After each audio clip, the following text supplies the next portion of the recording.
Hello, welcome to the first 6 weeks review. We are going to go over problems 1 through 3 in this video.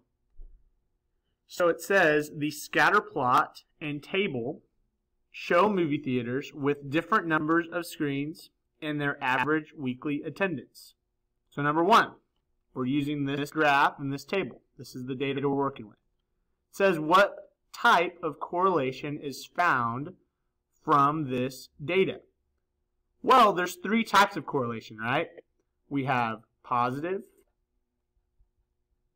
That's our first type. We have negative.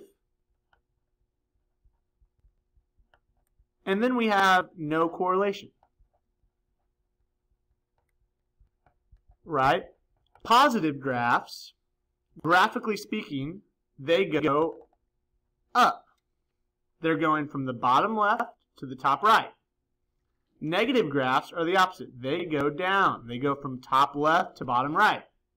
No correlation, just a bunch of random points that don't really correlate with each other.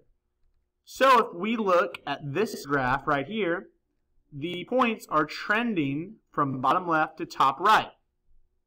So this graph is therefore positive.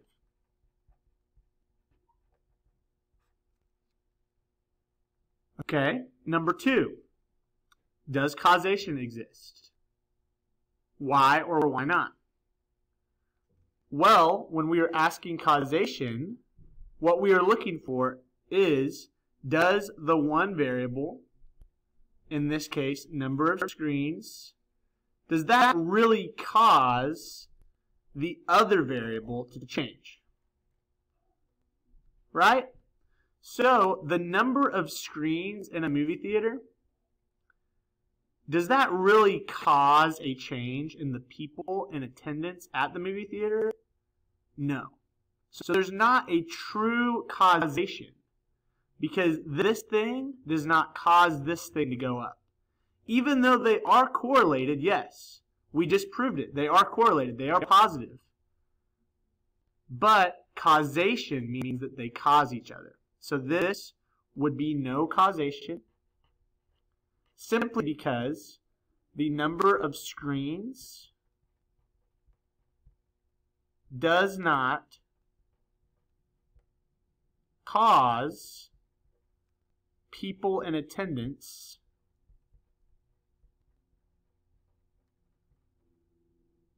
to go up. Right?